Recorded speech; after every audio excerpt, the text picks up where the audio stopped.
sudah Mohon tahu lah. maaf Pak, suaranya putus.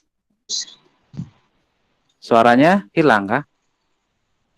Lancar, Pak. Iya. Lancar. Oh iya, lancar ya. Oh iya. Yang dibuka ini ya betul ini ya teori penaksiran. Jadi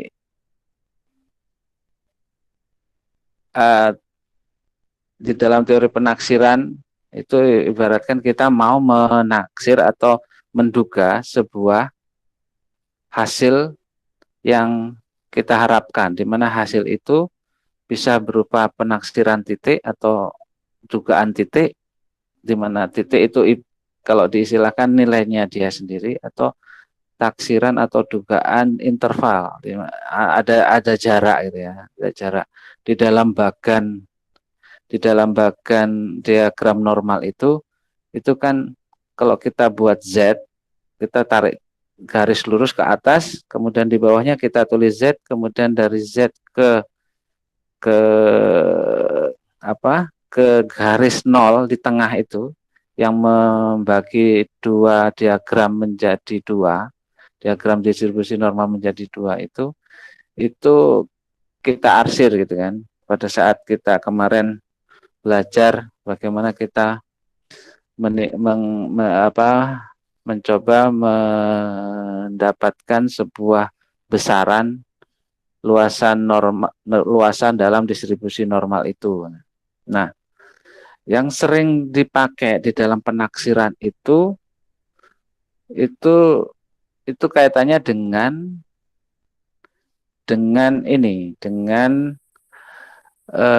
tingkat kepercayaan. Coba Anda tulis ya, tingkat kepercayaan itu sebagai keywordnya. Nanti coba Anda cari ini pengertian terkait dengan itu, karena saya sekarang menjelaskan khawatirnya Anda mungkin nggak paham terkait dengan apa itu yang dimaksud dengan tingkat kepercayaan gitu.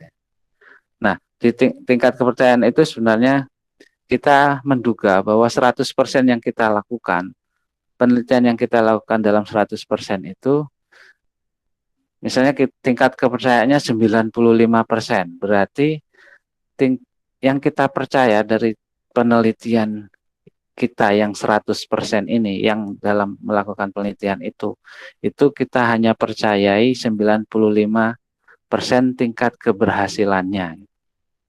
Ibaratnya suksesnya itu 95%. Tapi gagalnya atau cacatnya itu, atau apalah namanya pengistilahan selain dari yang kita tidak percaya ibaratnya. Kan tingkat kepercayaan berarti ada tingkat ketidakpercayaan. Nah, itu sisanya dari situ, 5% berarti. 5%. Kalau di dalam diagram distribusi normal, itu sisi yang paling kiri, ujung. 95 itu semuanya diarsir, tapi yang 5%-nya tidak diarsir itu. Atau sebaliknya, yang diarsir kita hanya dapat 5%-nya, sisanya tidak diarsir. Itu karena kita mencari yang kecilnya dulu, yang sisanya kan 95 sudah dianggap itu benar gitu. Seperti itu. Jadi pengertian ini kita masuk ke ininya dulu lah. Teori penaksiran itu pendahuluannya seperti ini. Jadi kita mengestimasi, menaksir sesuatu asumsi bahwa distribusi probabilitas dapat digunakan dengan ketentuan N lebih besar dari 30. N lebih besar dari 30 itu kita menggunakan distribusi Z atau tabel Z. Ingat ya, kalau N lebih besar dari 30 kita menggunakan tabel Z. Kalau N kurang dari 30 itu kita menggunakan tabel T. Z dan T itu sama, cuman pembedaannya itu N yang kecil itu sudah disederhanakan lagi dengan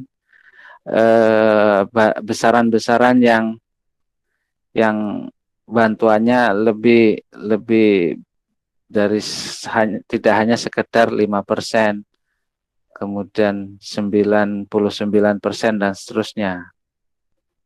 Itu kaitannya seperti itu. Nanti ini ya, ini hanya sekedar ini aja lah, prolog awalannya gitu. Nanti mungkin begitu ada tugas, kemudian kita contoh soal dan seterusnya, mungkin akan lebih paham nantinya. Jadi pengertian sebuah penaksiran atau melakukan estimasi, mengestimasi sesuatu itu seperti ini. Kita mengestimasi nilai parameternya.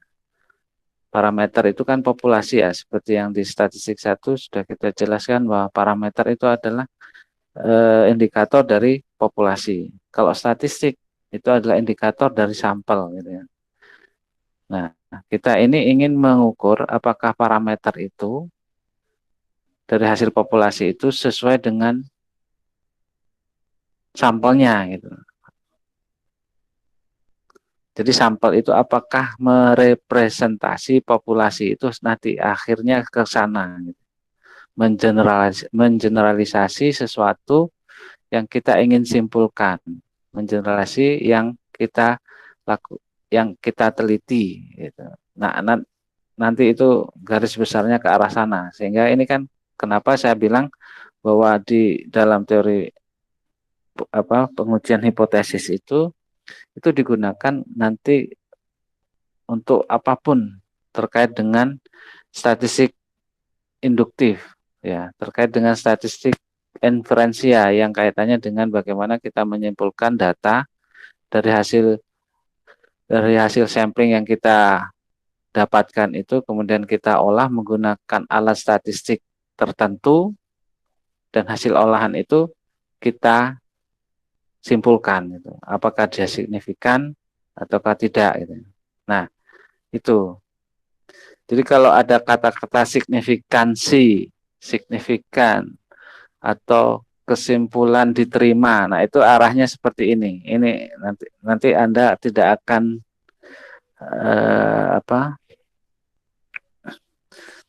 tidak akan ini lagi terkait dengan kata-kata signifikan dan seterusnya. Jadi Anda sudah familiar nanti karena begitu ada kata-kata signifikansinya berapa.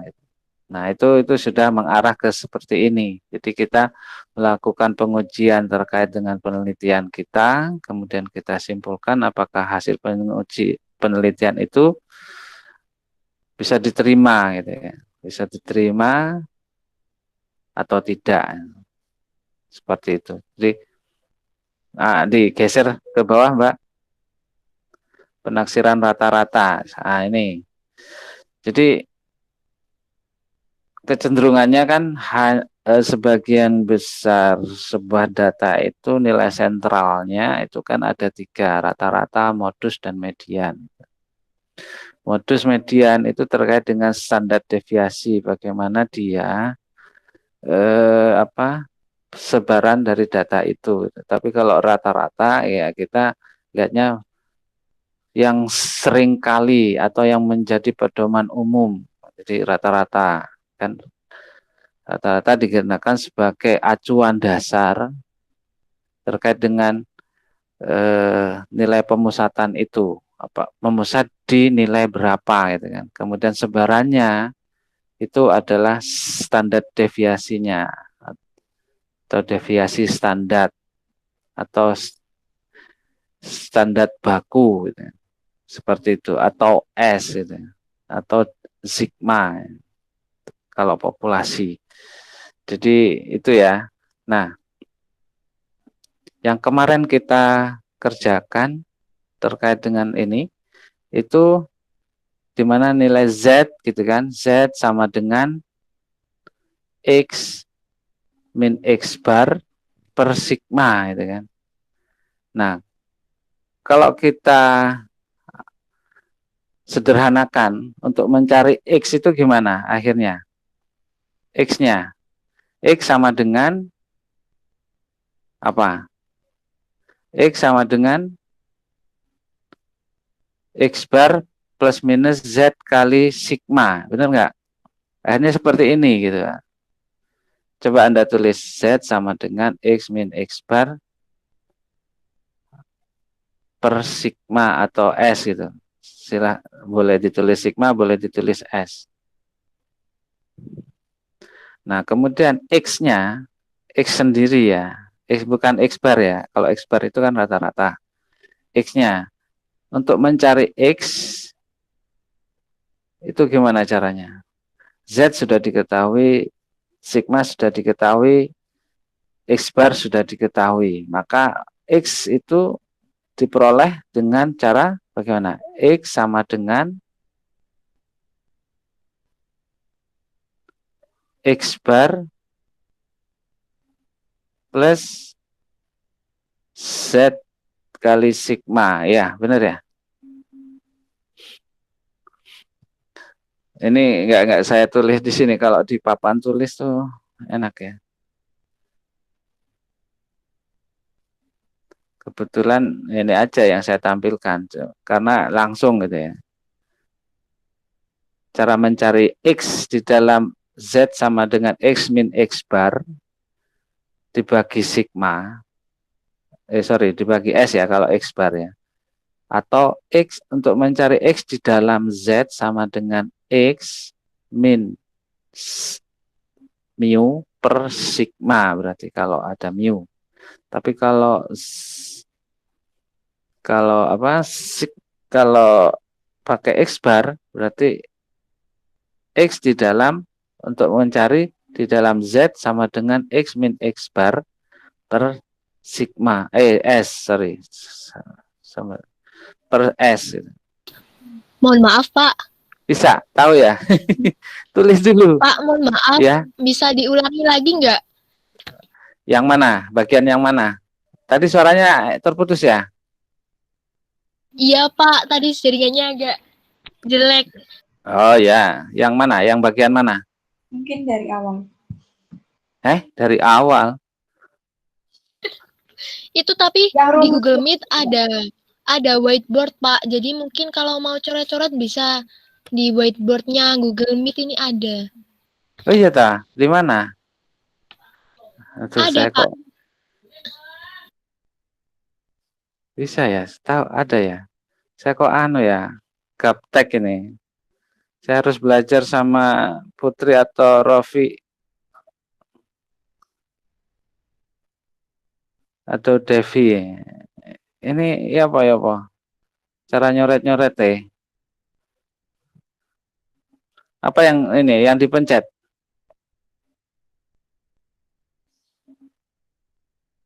Halo? Ada titik 3 di pojok kanan itu, Pak.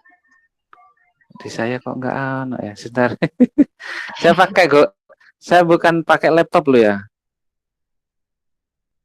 Saya pakai tab ini karena laptop enggak ada suaranya.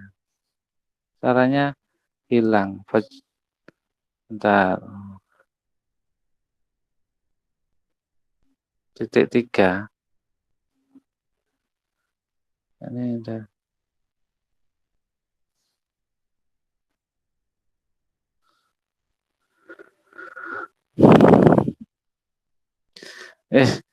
Tapi yang saya maksud paham ya, artinya gini, di dalam ini keluarnya yang dalam yang ada di slide ini, yang ada di layar ini, itu hasil dari kita mencari X-nya. Jadi X gitu ya. X, coba tulis ya. X sama dengan ini dulu ditulis dulu Z sama dengan salah. Coret-coret ya. Ya, nah itu Z sama dengan X min X bar. X bar tahu ya. X terus garis atas ya dibagi S. Nah, dibagi S. Tulis S. Karena ini sampel ya. Atau Anda tulis lagi lah nanti Z sama dengan di sampingnya, di sampingnya. Atau Z sama dengan boleh kan diperolehnya dari X ya, X min mu, mu tahu ya, kayak U itu ya bawah dibagi sigma, sigma kayak ini yang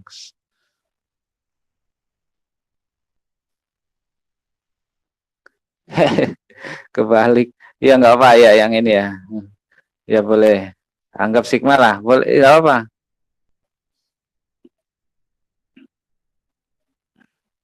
Kalau saya biasa nulis tuh nggak aneh ya, nggak tahu ya, sigma. Kalau di sini ya kayak tadi bener, kayak ini yang X bar plus minus Z kali sigma X kan itu. Boleh, enggak apa-apa. Ya, boleh gitu. Ya. Nah, ini coba X, untuk mencari X, coba di bawahnya X sama dengan, atau di sampingnya boleh ya, X sama dengan, gimana untuk mencari X itu? X ini, Z sudah diketahui, X bar sudah diketahui, S sudah diketahui. Berarti X diperoleh dari X ya, plus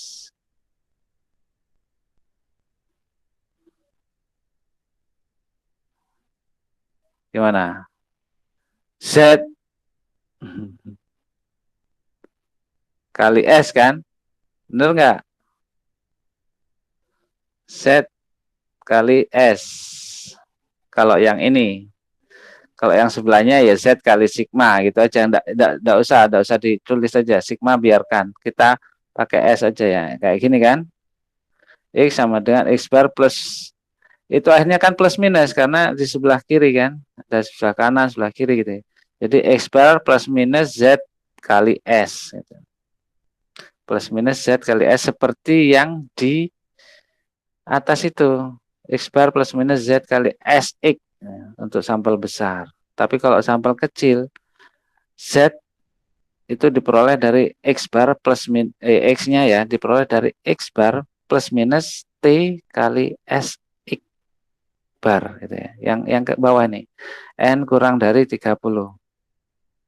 Nah, itu maksudnya. Jadi sekarang itu kita menaksir, kalau kemarin kan X sudah diketahui berapa nilai Z-nya gitu kan. Kemudian ada juga soal kan X itu diperoleh berapa nilainya? Kayak kemarin berapa eh apa tingkat kecerdasan mahasiswa yang yang mendapat beasiswa. Kemarin kan ada kan soal seperti itu. Nah, itu kan kita mencari X-nya. Nah, sama seperti ini. Soal yang kemarin itu penjabarannya dari ini, X sama dengan X bar plus minus ya, nanti Z kalikan S gitu. Jadi kayak ini cara nilai X yang dihasilkan dari formula Z sama dengan X min X bar dibagi Z ini gitu ya. Oke ya, paham ya. Oke, terus ke bawah. Ini hanya ininya aja. Nah, sama juga seperti ini akhirnya. Kalau proporsi kemarin yang ditaksir dari binomial itu P sama dengan X per N kan. Berapa kita mengambil atau melakukan pelemparan mata uang gitu kan. Melempar mata uang. Probability-nya kan setengah, berarti 1/2N-nya kan 2. X-nya kan 1. Jadi P sama dengan X per N. Jadi setengah kan. Tingkat simpangannya apa? S sama dengan akar N PQ kan gitu. Kemarin ya. NPQ kan. Nah, ini ditulisnya akar P kali Q dibagi N. Ya. Karena di situ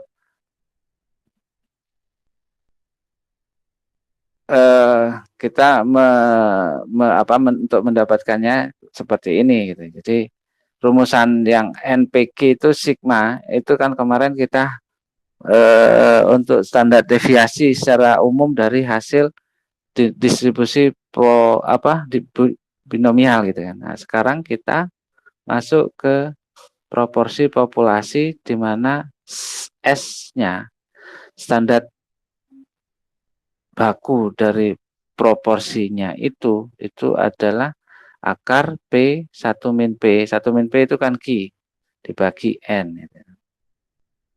Penulisannya seperti ini. Sehingga estimasi untuk proporsi, bila ada soal menggunakan proporsi, maka gunakan rumus ini. Tapi kalau ada soal seperti kemarin yang kita mencari nilai dengan menggunakan distribusi normal itu yang sering kita pakai tanpa ada binomialnya, percobaan itu ada langsung nilai X-nya berapa dan seterusnya seperti soal itu, maka kita menggunakan rumus yang tadi, Z sama dengan.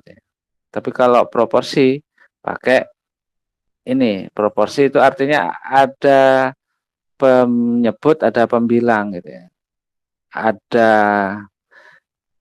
pembaginya yang mau dibagi dari percobaan itu.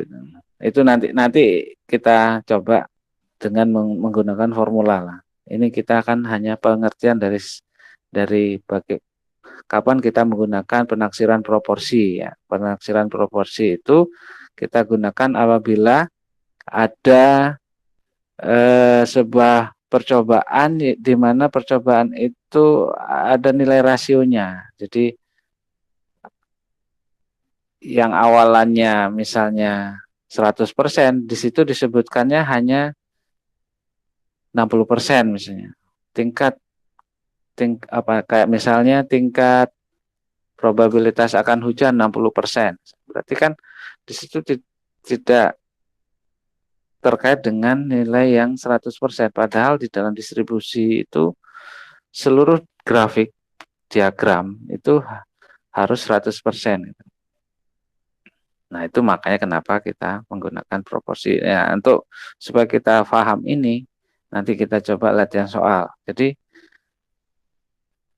formula itu hasil dari yang kita kerjakan kemarin itu, sehingga muncul seperti ini. Itu yang ingin saya jelaskan. Jadi yang kemarin itu hubungannya dengan yang sekarang kita coba ini ya, coba kita diskusikan ini. Terus digeser Mbak. Nah, ini penaksiran selisih rata-rata. Ini artinya penaksirannya itu kita menggunakan dua nilai yang berbeda, di mana dua nilai itu mempunyai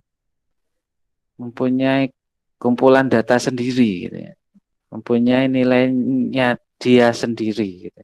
Rata-rata 1, rata-rata 2. Jadi misalnya kayak di kelas A dan kelas B kita umpamakan gitu. Rata-rata kelas A itu ada nilainya, rata-rata kelas B ada nilainya, ya itu maksudnya. Jadi ini rata-rata A dan rata-rata B, berarti ada dua sampel gitu. Selisih rata-rata dari sampel itu kira-kira berapa, sehingga muncul untuk menaksir dari populasinya. Nah, di dalam menggunakan selisih rata-rata ini, cara penaksirannya itu seperti ini. X bar min X bar 1 dikurangi X bar 2 plus minus Z sigma X bar 1 X bar 2. Maksudnya sigmanya itu dari hasil X bar 1 X bar 2. Gitu. Kemudian deviasi standarnya itu adalah seperti ini, akar dari sigma X bar 1 dikuadratkan ditambah sigma X bar 2 dikuadratkan. Seperti ini. Hasilnya terakhir X bar, penulisan terakhirnya ya ini di bawah ya. Untuk T karena kurang dari 30 menggunakan T gitu ya. Kalau Z itu N-nya lebih dari 30. Ini dulu.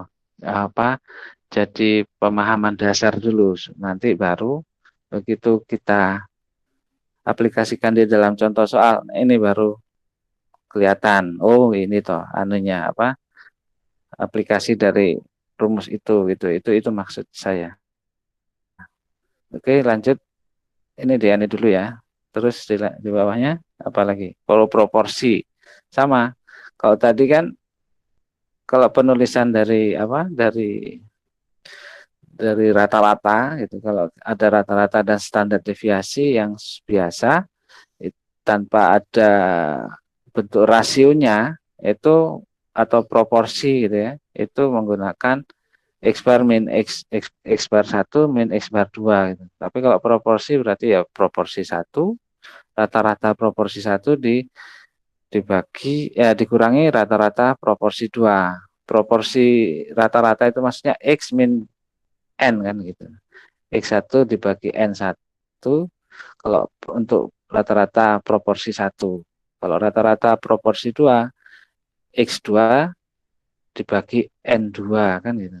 Jadi N-nya dia sendiri untuk di P2, untuk di P1 N-nya juga sendiri gitu. Sehingga muncul ini. Kalau disederhanakan seperti yang tanpa di slide ini gitu. Ini hanya ringkasan ya. Nanti coba Anda download terkait modul yang membahas ini, membahas penaksiran titik dan interval gitu dari sebuah data. Anda pelajari itu, nanti hasilnya seperti yang kita diskusikan ini. Gitu. Kemudian, oke, ini selesai ya untuk yang. Mungkin ada pertanyaan dari slide ini, file 1 ini. Ada 4 file. Nanti aplikasinya baru.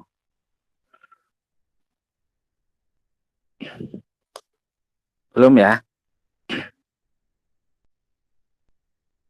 Ada nggak? Belum kayaknya, Pak. Belum ya? Oke, lanjut. Sekarang ini di kita buka ke sebentar yang mana? Tuh penaksiran.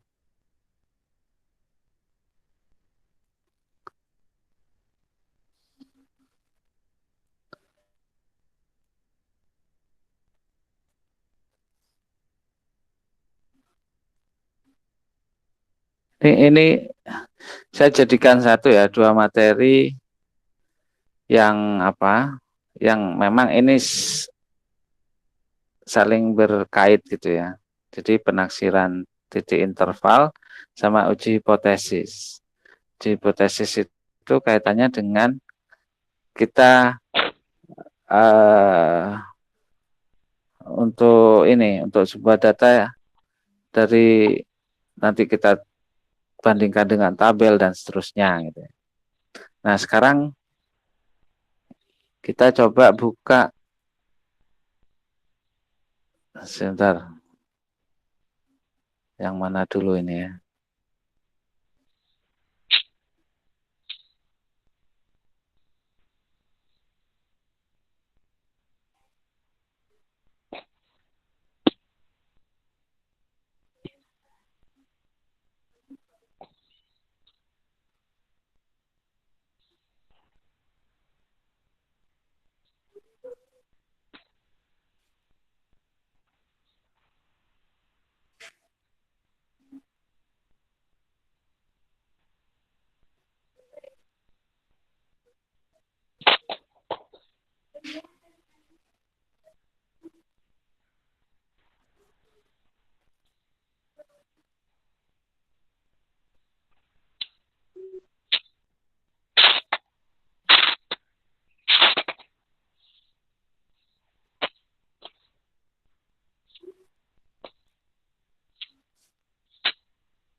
Yang ini aja.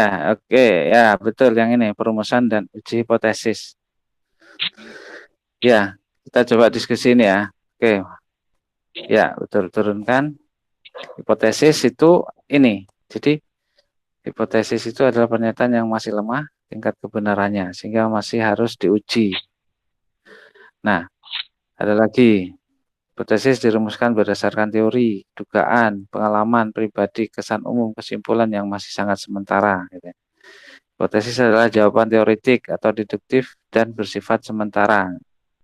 Hipotesis adalah pernyataan keadaan populasi yang akan diuji kebenarannya menggunakan data. Dan seterusnya, banyak ya.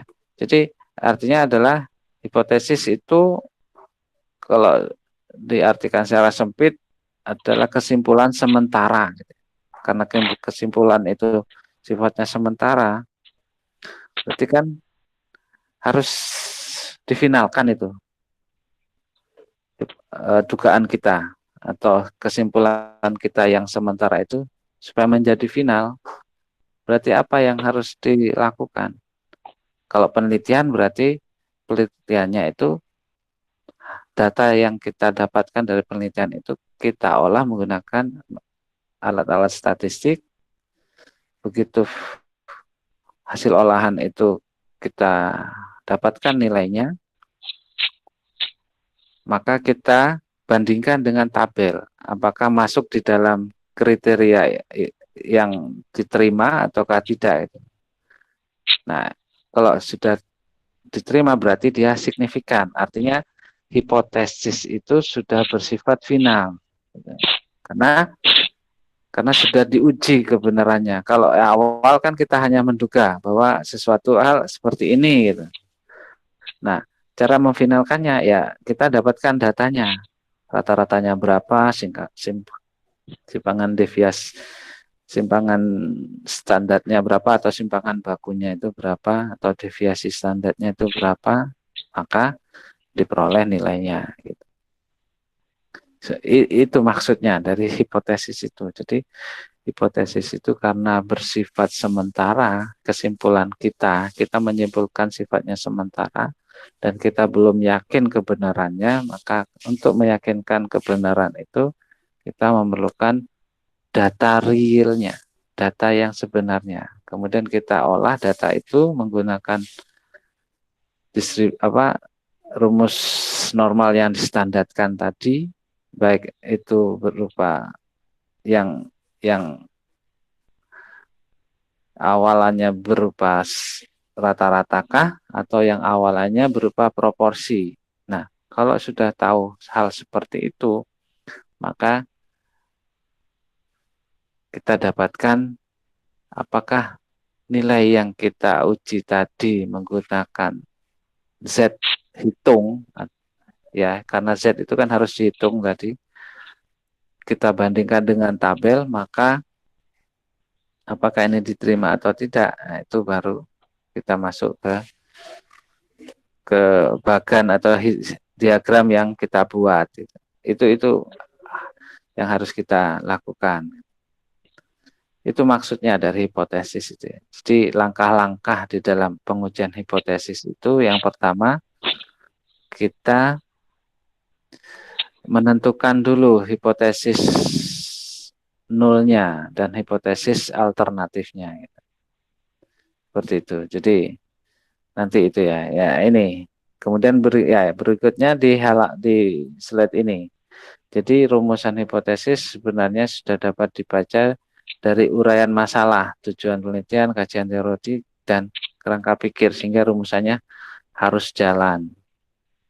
Nantilah ini, dengan contoh-contoh yang banyak, mungkin nanti akan dipahami apa ini maksudnya. Gitu ya. Rumusan hipotesis sebenarnya petunjuk arah dalam rancangan penelitian. Karena kita menduga secara normatif ya, secara logika berpikir kita misalnya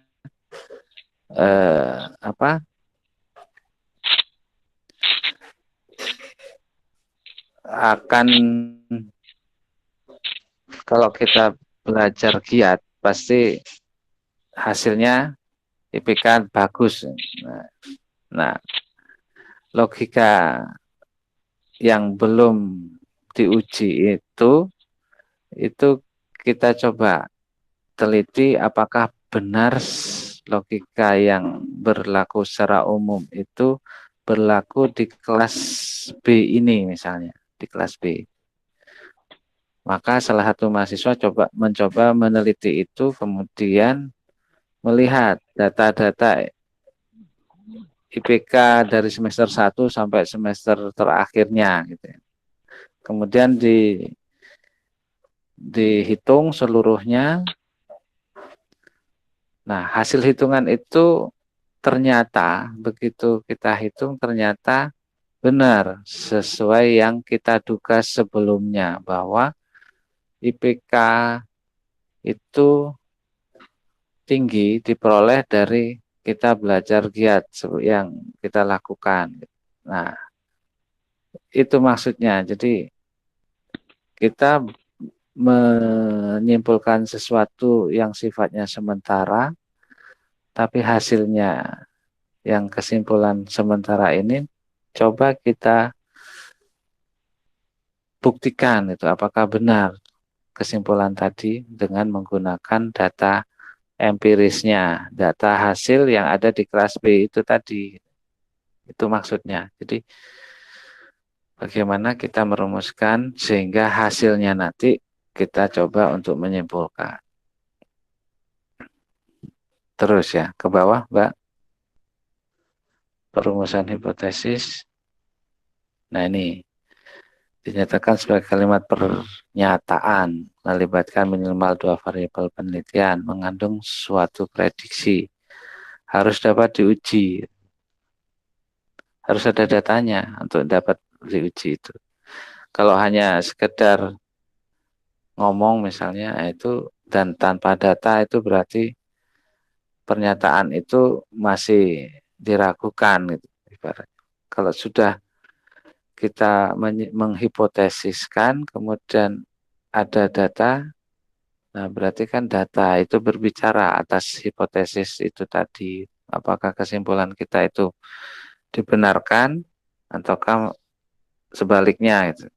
Nah, itu maksudnya. Jadi apapun yang kita hipotesiskan, kalau ingin tahu kebenarannya kan diuji dengan data empirik gitu, data real, data hasil dan yang benar-benar dialami di lapangan. Jadi semacam itu. Terus ke bawah.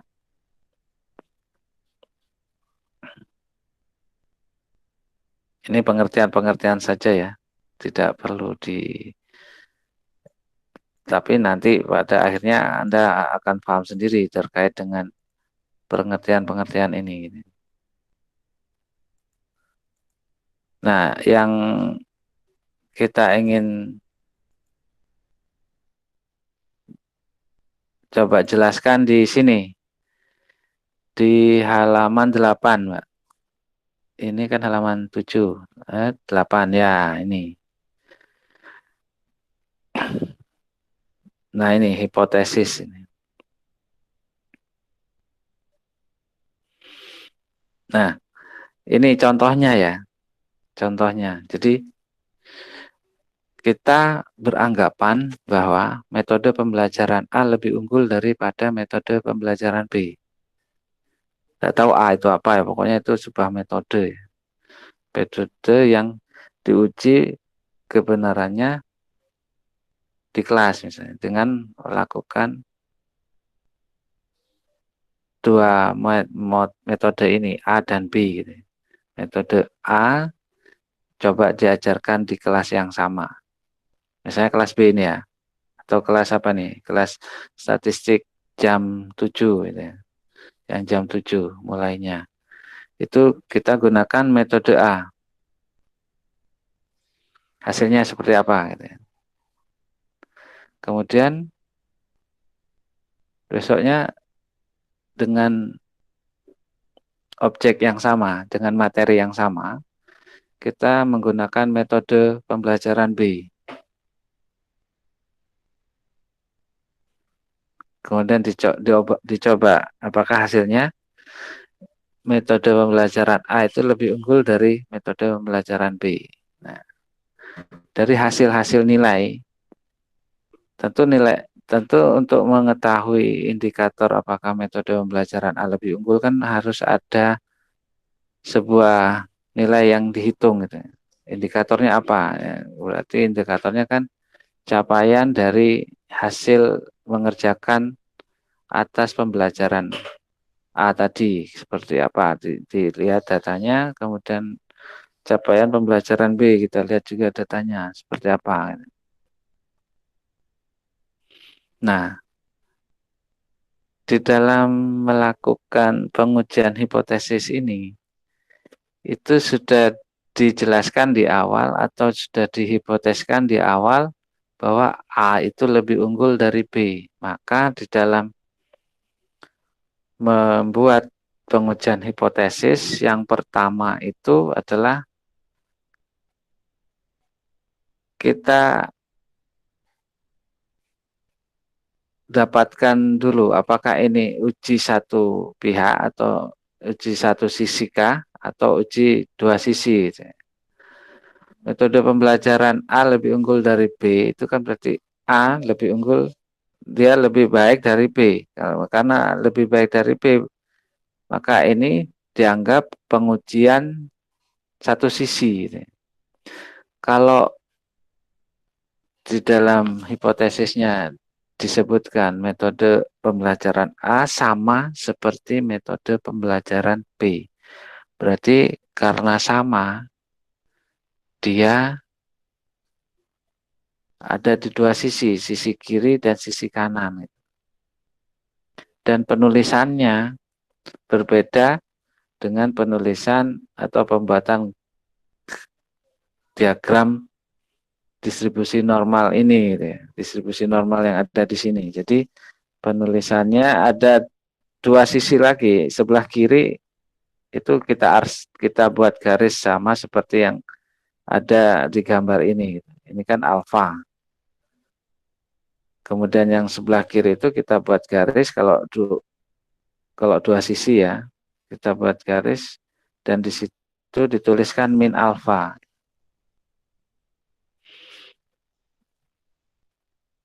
Jadi semacam itu nantinya. Yang pertama kita rumuskan di dalam melakukan step ya atau langkah-langkah pengujian hipotesis itu, yang pertama kita tentukan hipotesis alternatifnya dulu. Jadi alternatifnya itu seperti ini.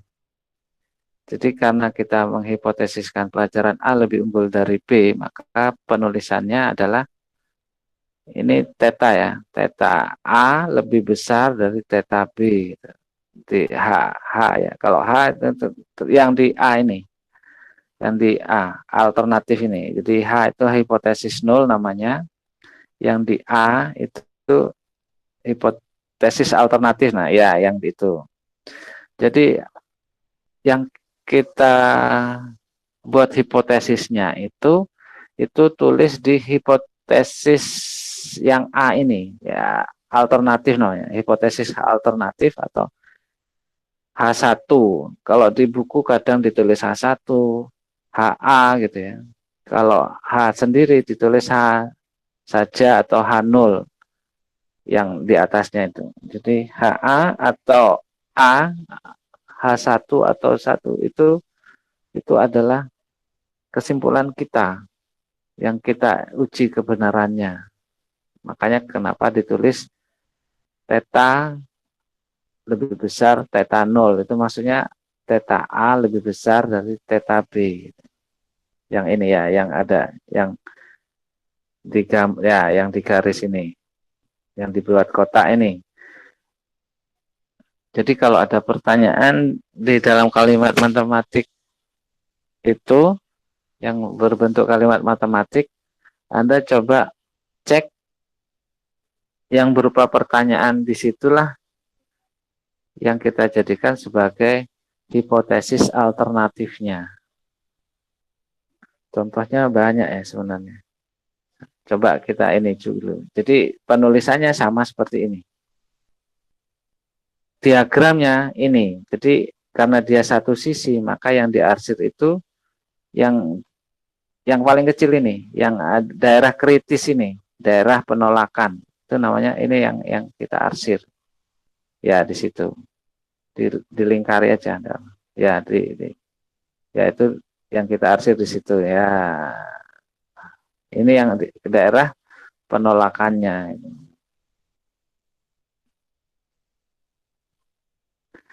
Yang tidak diarsir itu adalah daerah yang diterima. Kalau yang diterima berarti daerah penolakan itu adalah yang berupa H1-nya, H alternatif. Kalau daerah penerimaan itu ada di H0-nya atau H sendiri. Theta sama dengan theta 0 itu. H.2 theta sama dengan theta 0 itu adalah daerah penerimaan. Ya, itu adalah daerah penerimaan. Kalau yang A ini itu adalah daerah penolakan. Nah,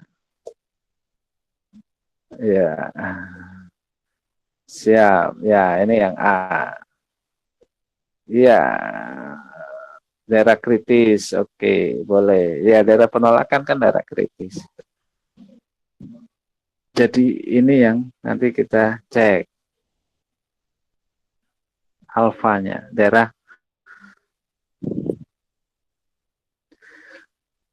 penolakannya ini.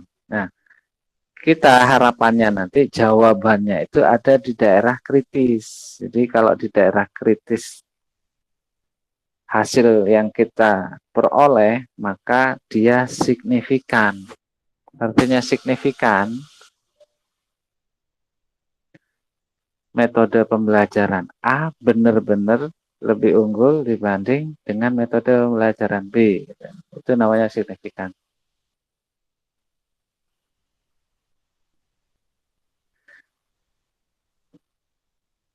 Jadi itu ya. Jadi kita harapannya ada di daerah kritis ini, gitu. Tetapi cara mencarinya kita menggunakan Z, hitung kalau N-nya itu lebih dari 30. Kalau N-nya kurang dari 30, kita menggunakan T, hitung nanti pembandingannya. Itu aja, tadi kan sudah disebutkan di depan. Bahwa kalau N kurang dari 30 pakai T, kalau N lebih dari sama dengan 30 pakai Z. Itu sudah formula dasar ya, karena 30 itu jadi patokan.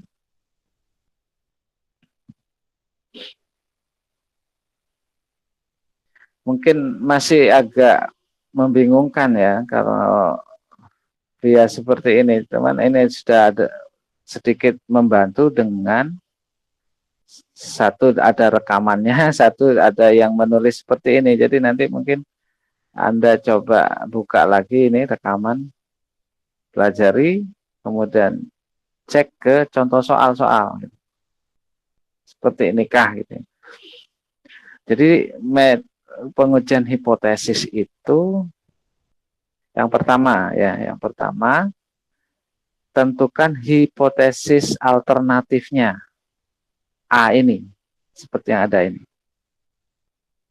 Yang kedua, tentukan derajat kepercayaannya. Tingkat kepercayaan itu adalah 1 min alfa. Alfa itu adalah tingkat kesalahan dari 100%,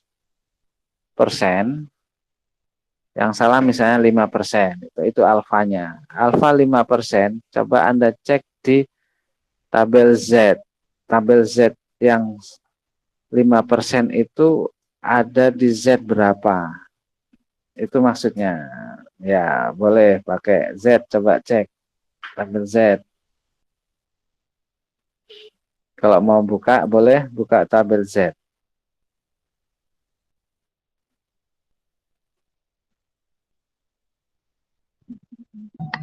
Masih Iya. dicari tabelnya, Pak. Oke, gak apa. Kelas B ini lebih lebih ini ya dibanding kelas lain. Kelas B sama kelas A itu lebih ini, lebih interaktif.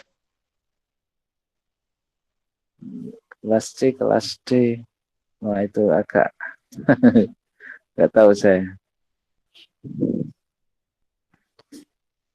Pelan-pelan ini karena pengertian ini nanti dipakai untuk seterusnya. Jadi karena dipakai seterusnya, kalau ini belum difahami, saya khawatir nanti kesulitan dalam menjawab. Ada kalimat matematiknya, kemudian di dalam menentukan apakah ini Z, apakah ini proporsi, apa menggunakan rata-rata atau proporsi, apakah ini menggunakan T. Nah, itu. Nah, itu yang saya masih khawatir. Wah, ini Z-nya nanti khawatir nggak tahu loh ini. Karena kemarin kan kita lihatnya 0,1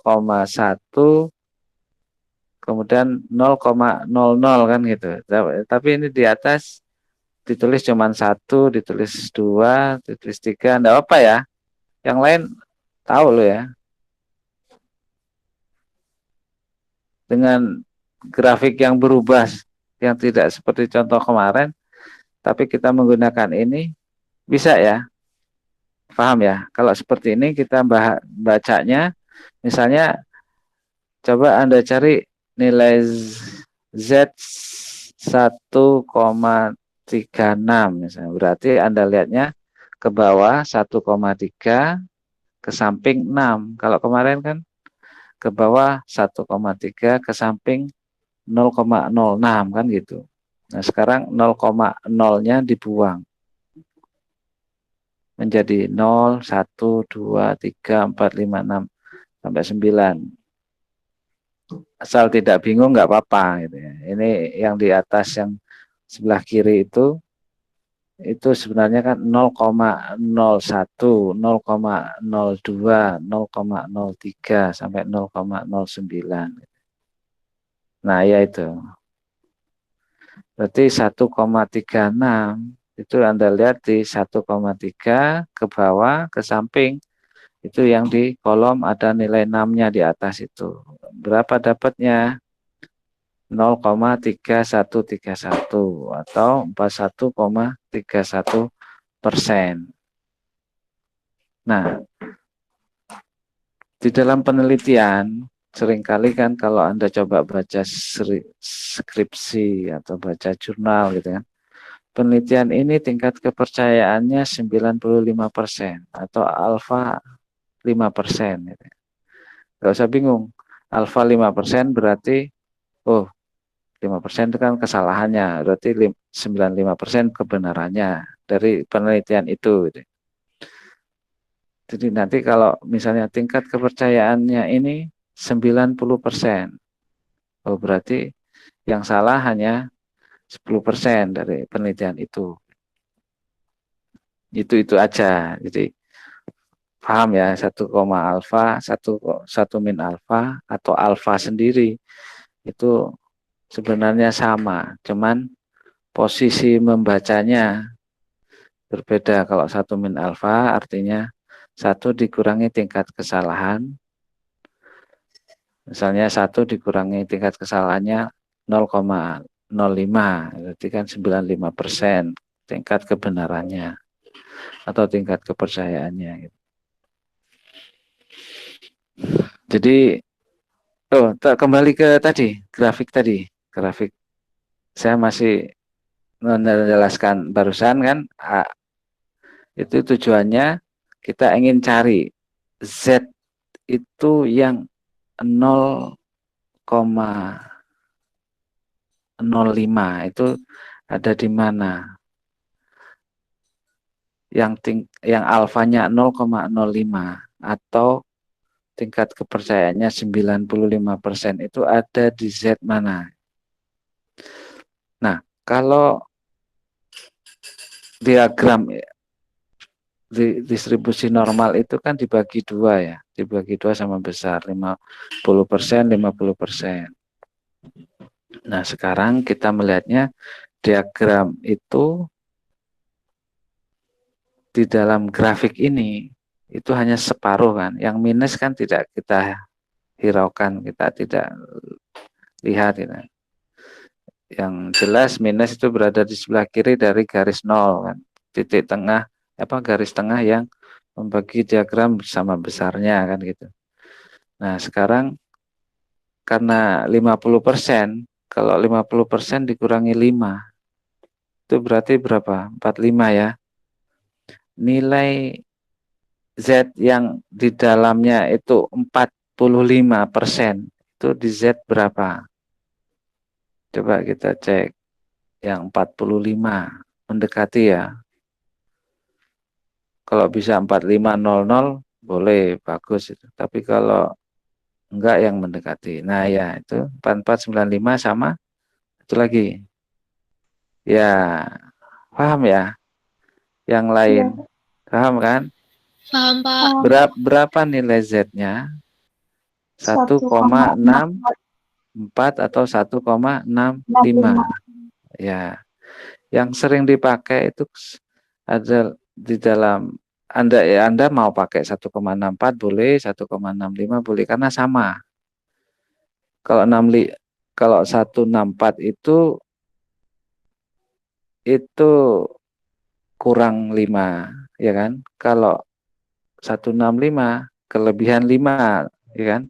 45%-nya itu masih lebih 5 kalau di 1,65. Tapi kalau 164 untuk menuju ke 45% itu butuh 5 lagi, 5 poin gitu ya. 0,005 kan itu. Kalau 1,65 itu lebihnya 0,0005. Silakan Anda mau pakai 1,64, saya benarkan. Anda mau pakai 1,65 ya juga benar. Nah, ini Anda hafalkan ya, tidak usah lihat grafik nanti, tidak usah lihat tabel. Kalau alfanya 5%, kalau satu sisi karena langsung ya 5% karena satu sisi kan, 1%, alfa 5%, berarti nilai Z-nya adalah 1,65 karena yang diarsir kan cuma 1. Kalau yang di tabel tadi, yang di diagram tadi, yang sebelah kanan daerah kritisnya kan cuma 1. Kalau satu sisi kan, satu pihak gitu, sebelah kanan saja atau sebelah kiri saja, artinya satu pihak, satu sisi. Kalau di buku ada yang bilang satu sisi, ada yang bilang satu pihak, terserah ya, sama. Kalau dua sisi atau dua pihak, artinya kiri dan kanan, berarti alfa itu masih dibagi dua lagi kan. Alfa dibagi dua itu kan berarti yang awalnya 5% menjadi 2,5%, ya Kak. Nah, berapa nilai? Coba ini, ya benar. Coba berapa nilai 50 dikurangi 2,5%? Berapa nilainya? 47 ya. 475% ya. 50 dikurangi 2,5%. 47,5% ya. Nah, berapa nilai Z-nya? Oh, ini sudah dapat nih. Jadi 4750 atau 47,5%.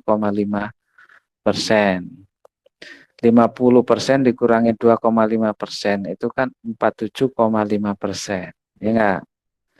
Nah, berapa nilai Z-nya di situ bila besarannya itu 47, besaran distribusi normalnya itu 47,5%.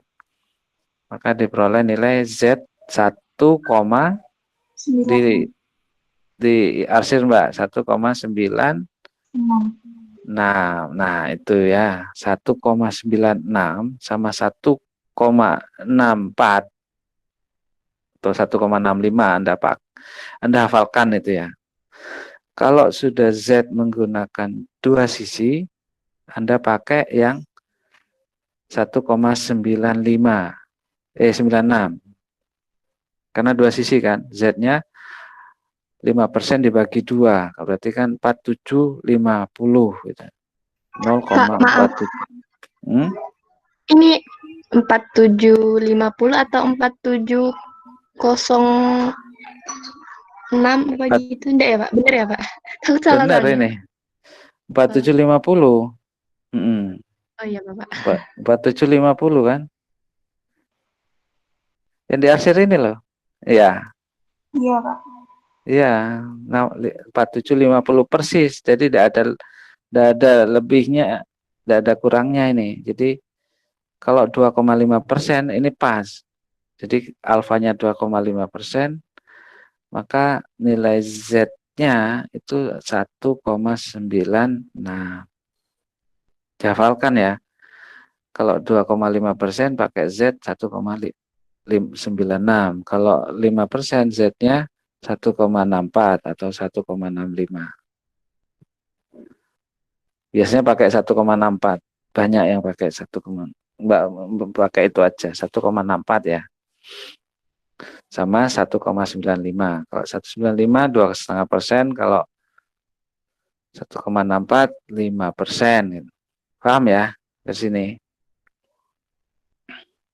Ini adalah nilai-nilai Z istimewa yang sering dipakai di dalam merumuskan hipotesis, dan biasanya di regresi atau di uji-uji yang lain itu pakai Z 5% kalau sosial ya. Tapi kalau eksak kayak biologi, kayak kimia, fisika, kemudian kedokteran, farmasi.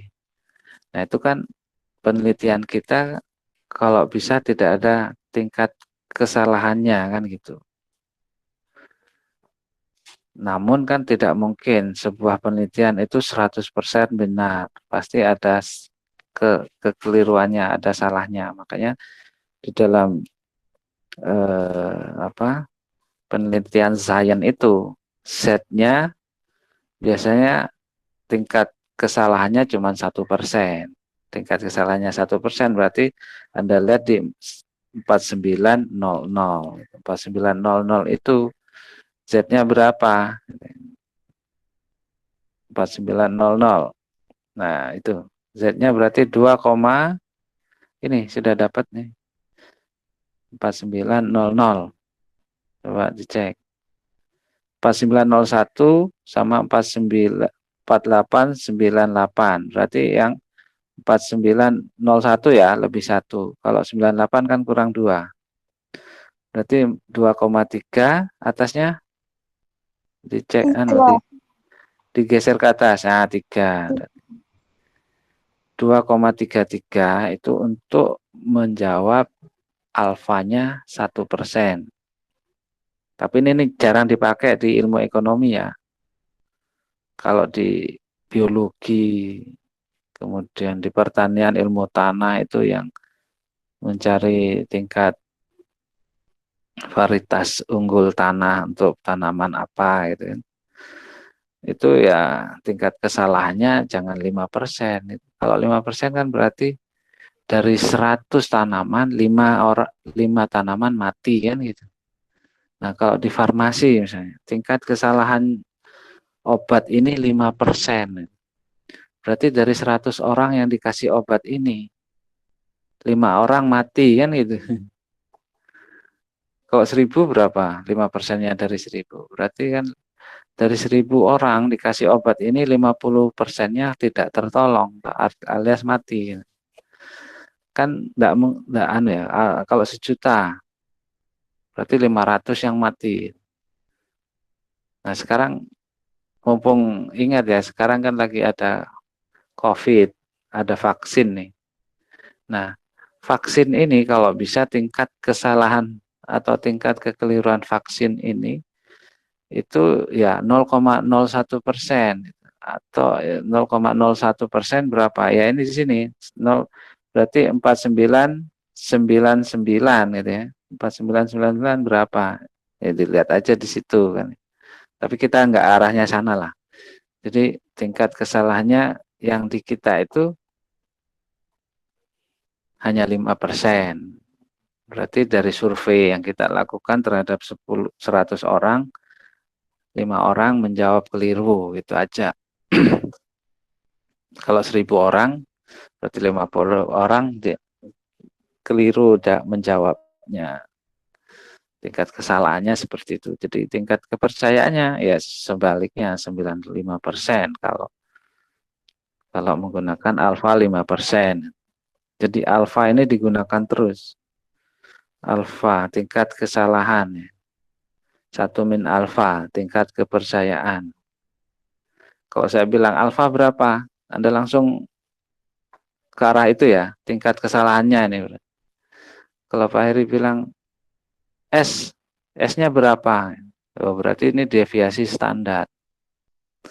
Kalau saya bilang X bar, oh, ini berarti rata-rata. Itu ya.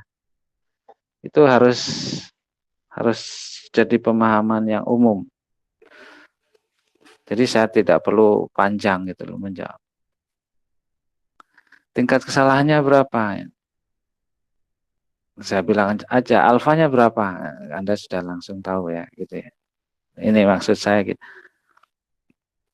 Ini mungkin 2-3 pertemuan membahas ini ya, kalau satu pertemuan ini kita bahas Anda sudah paham, oh berarti saya apresiasi itu. Tapi kalau satu pertemuan tidak paham masih normal.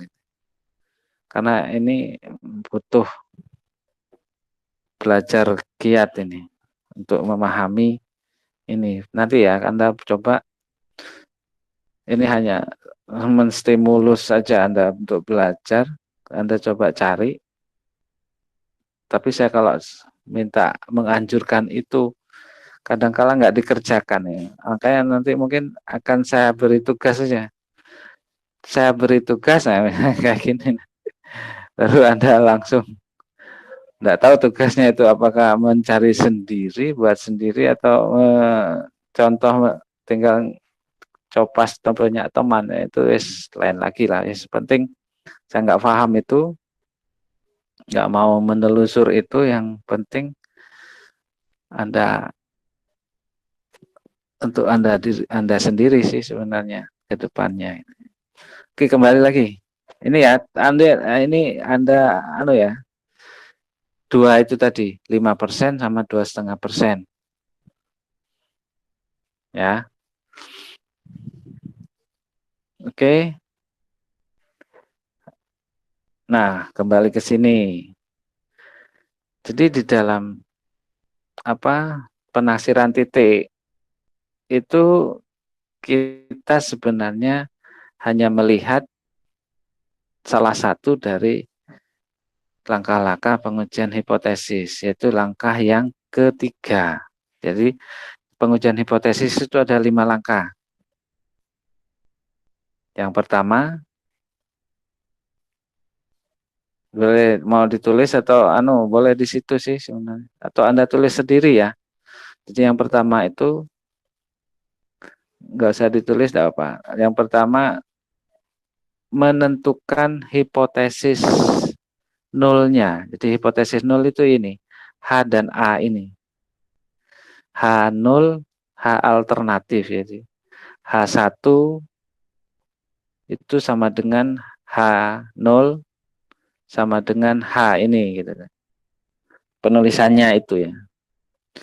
Kalau A ini itu sama dengan H alternatif sama dengan H1.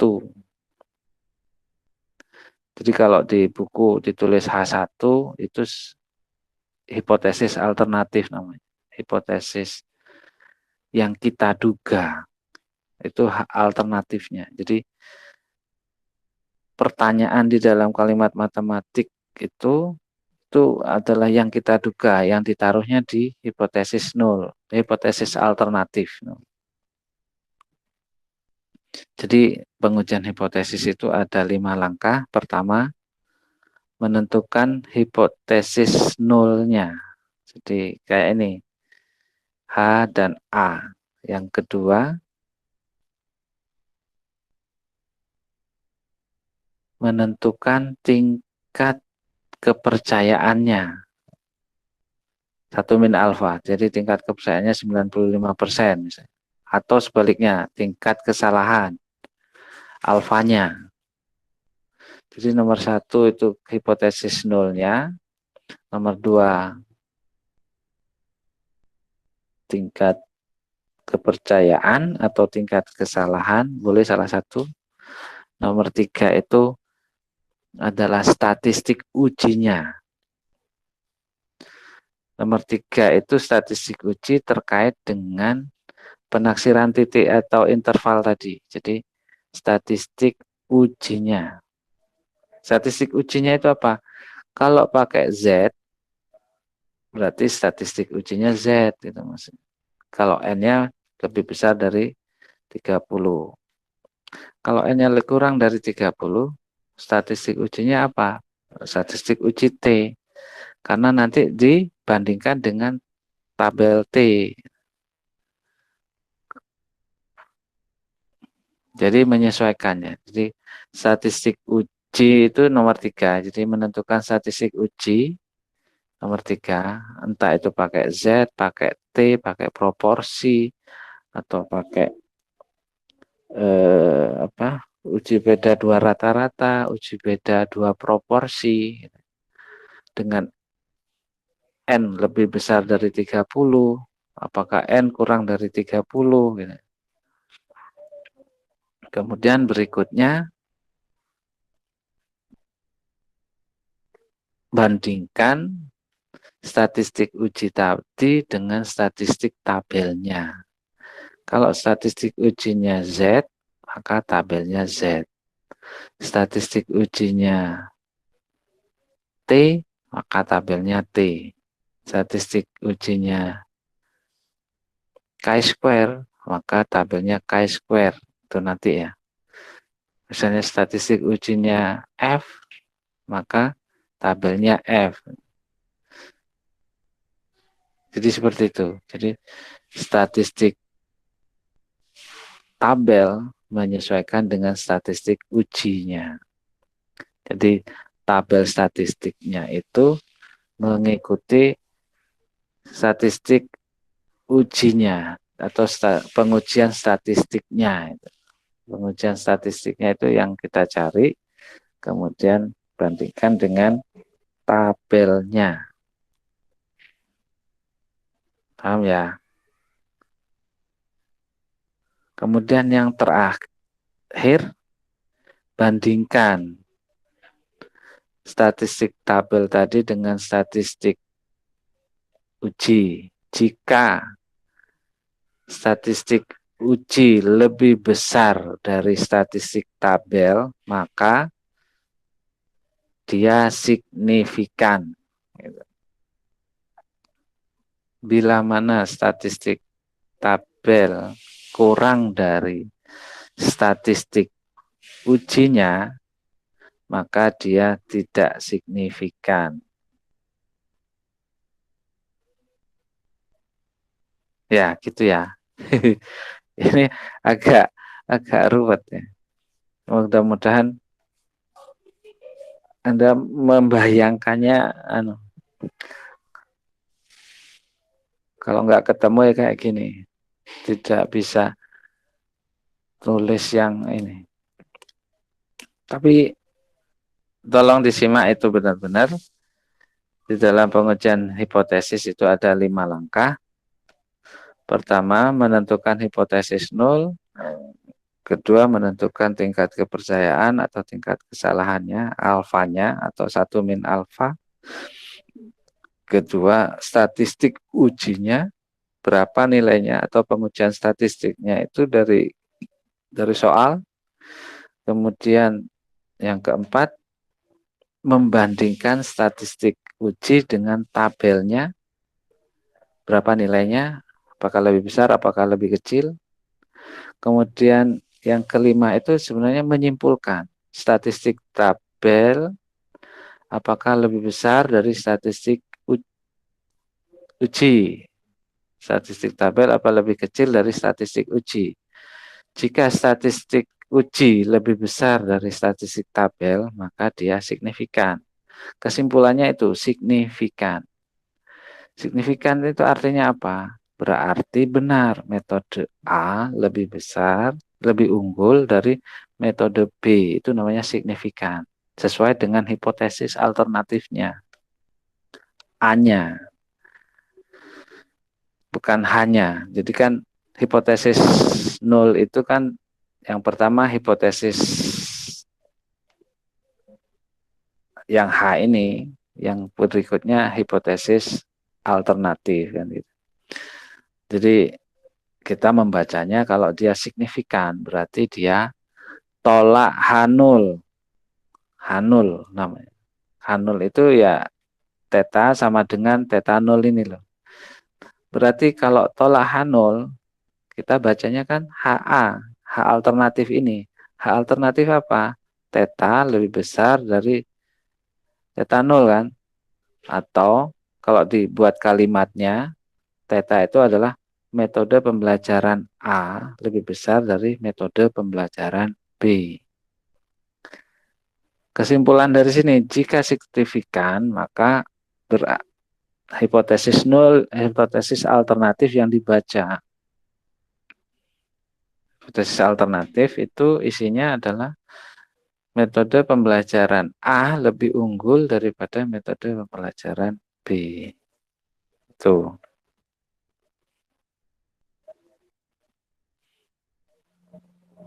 Oke ya.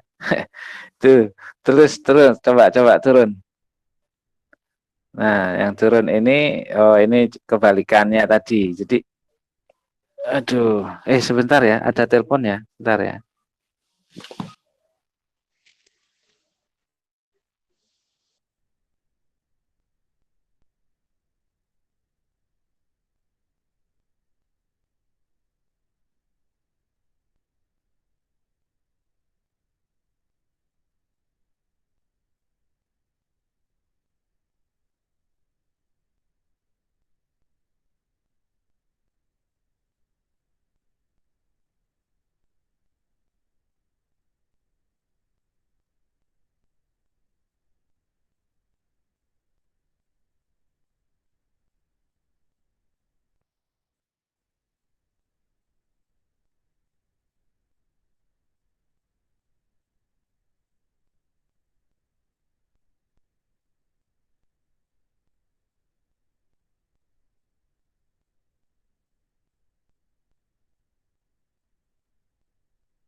Halo.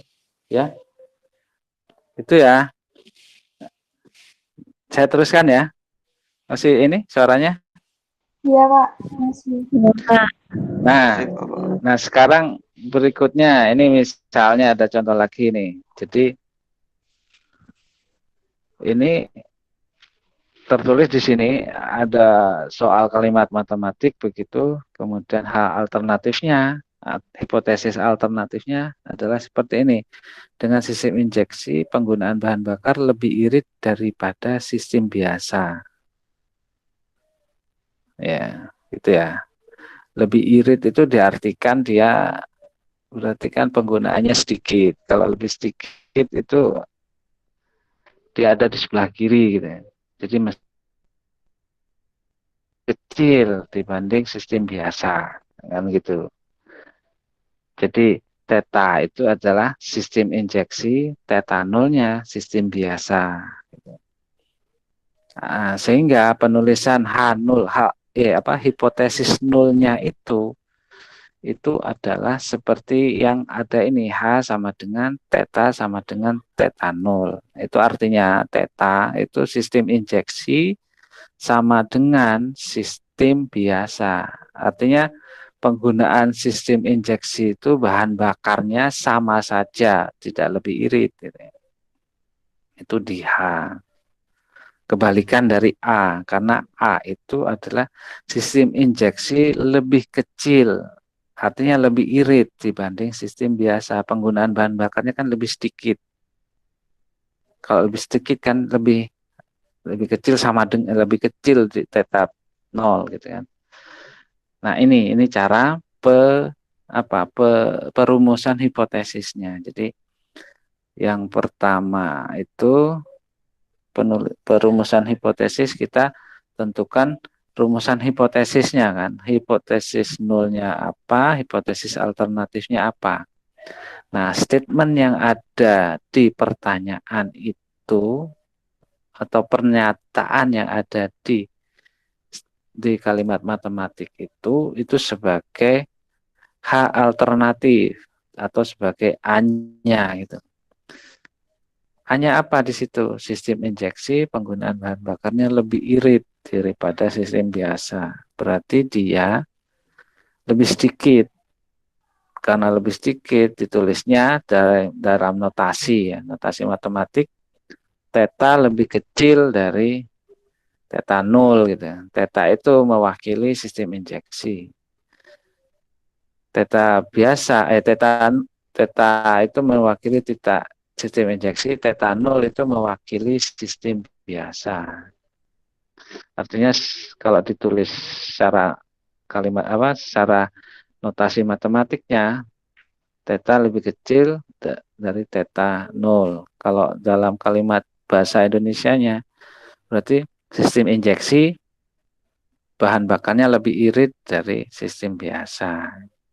Itu ditaruh di H atau ditaruh di hipotesis 1 atau hipotesis alternatif penulisannya loh.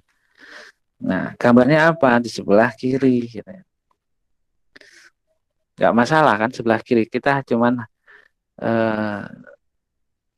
cara penyelesaiannya itu aja. Jadi artinya di sini kalau dia ada di daerah kritisnya itu berarti dia signifikan. Tapi kalau ada di daerah penerimaan hanya ini, dia berarti tidak signifikan. Karena kan H itu apa? Berarti kan theta sama dengan theta 0 di daerah penerimaan. Daerah penerimaan itu maksudnya membaca H. Kalau daerah kritis atau penolakan H itu berarti kita membaca A. Ya. Seperti tadi ya, yang di atas kan garis juga.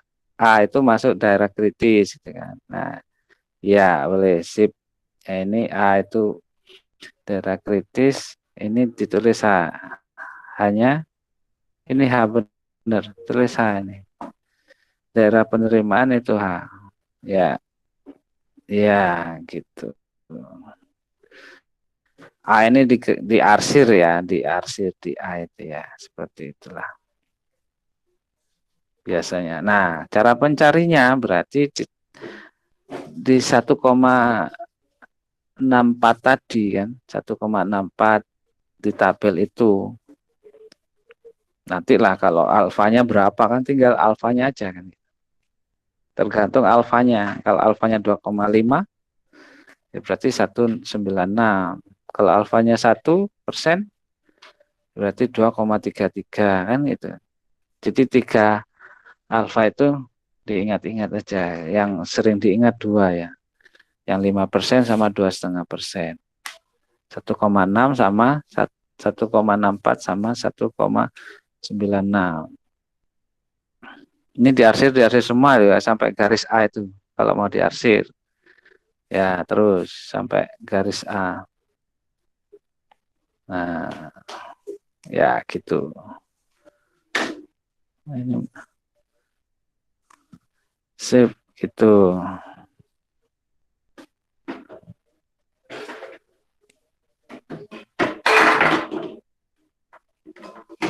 Berarti ini daerah, namanya daerah penolakan.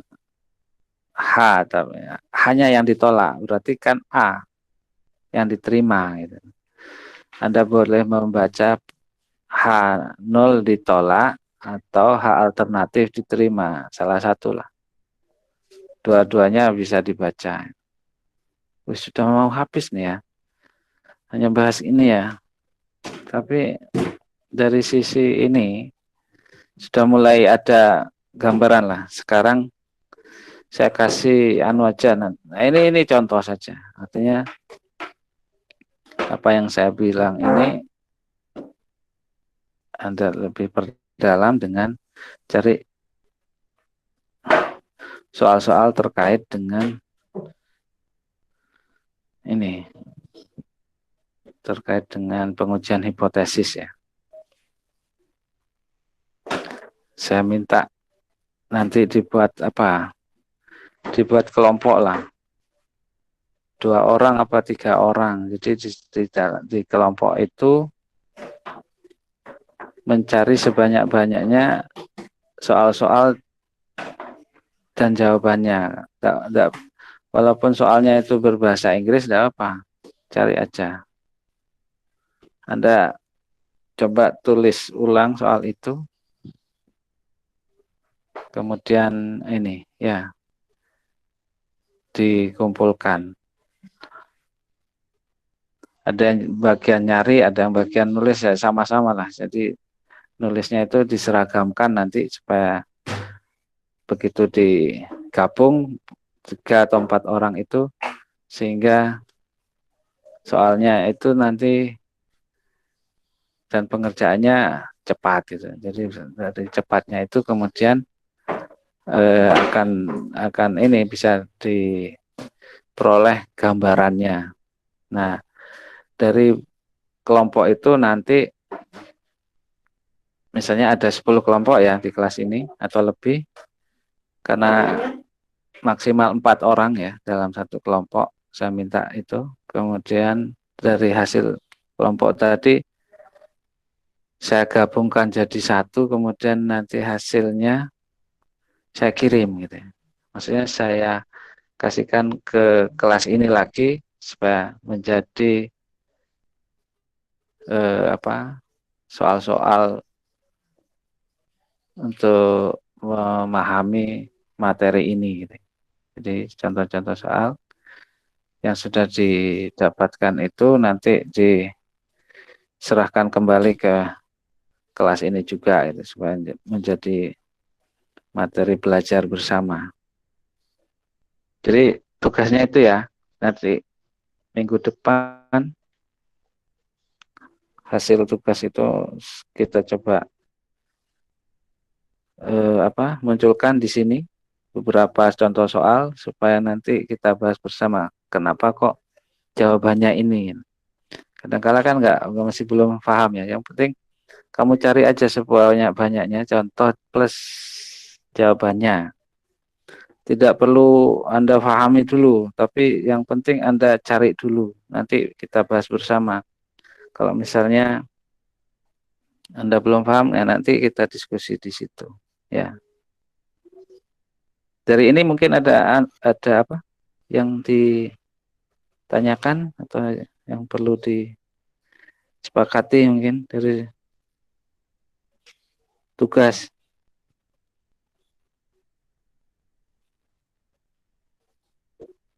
Gimana?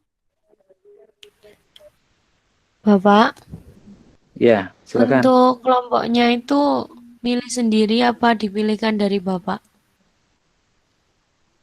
Kalau bisa pilih sendiri atau dikoordinir sama Komting, Mbak Putri ya, nanti biar didiskusikan di kelas inilah. Begitu saya keluar ini mungkin nanti ini tidak perlu live dulu, live dari Google Meet, Anda sepakati untuk membuat kelompoknya gitu kan. Jadi disepakati kalau saya tunjuk, saya juga nggak punya absensinya ya. Mending yang apa? Anda buat dulu diskusinya, nanti biar tidak ada satu mahasiswa pun yang ini tercecer ini, supaya dapat kelompok semua, terutama kakak kelas ya. Coba dikoordinasikan. Ini kan kalau saya lihat ada 44 nih, saya sambil sambil screenshot ya. Ada 44 di sini. Nah, misalnya dari 44 nih berarti kan ada 11 kelompok gitu. Nah, itu maksudnya.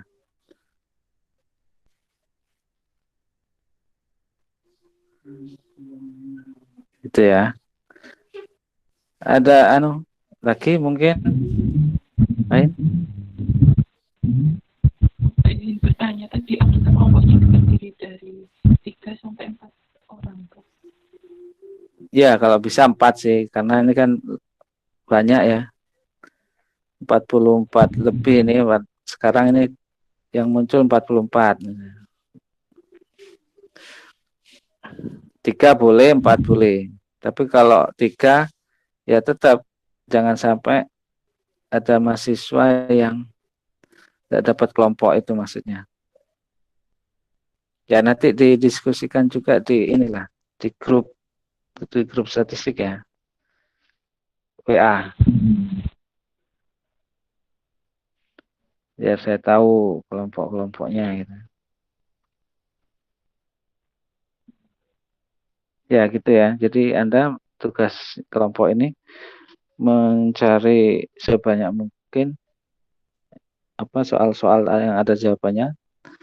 Tapi kalau ada soal terus Anda bisa jawab, ya silahkan dijawab. Yang tidak ada jawabannya misalnya, Anda jawab boleh. Cari sebanyak mungkin dalam bentuk Word ya, nanti dikirimnya. Kalau rumus kalau bisa usahakan jangan di crop ya, tapi ditulis. Kalau satu sudah ketulis, nanti biasanya ke bawahnya kalau ada soal yang mirip kan bisa di copy paste lagi, tinggal ditambah sedikit. Yang penting rumusnya jangan berbentuk image, tapi berbentuk formula yang ditulis sendiri. Ya, bisa ya. Ada lagi lain mungkin? Ini mungkin akan kita bahas 2-3 kali ya. Karena penafsiran titik itu pertemuannya sekali, kemudian uji hipotesis itu pertemuannya 2 kali. Kemudian absensi jangan lupa pertemuan ke-9 ya, jangan ditulis 10 ya. Karena 10 kita belum.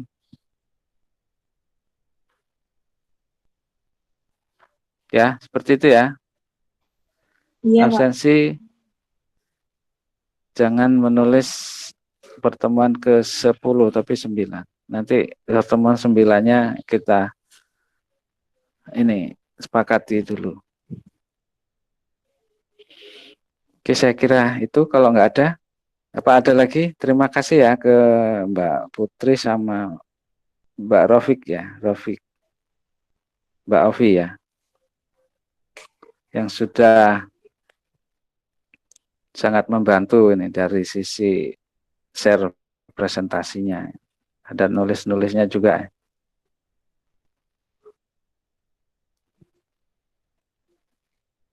Oke, ada nggak lagi? Kalau nggak ada, kita akhiri. Sepertinya Sudah ya, nanti silakan. kita diskusi di grup WA aja sekalian untuk yang mungkin belum difahami untuk buat tugasnya. Kalau sudah, saya tutup, saya akhiri ya. Assalamualaikum warahmatullahi wabarakatuh. Waalaikumsalam warahmatullahi wabarakatuh. Waalaikumsalam warahmatullahi wabarakatuh.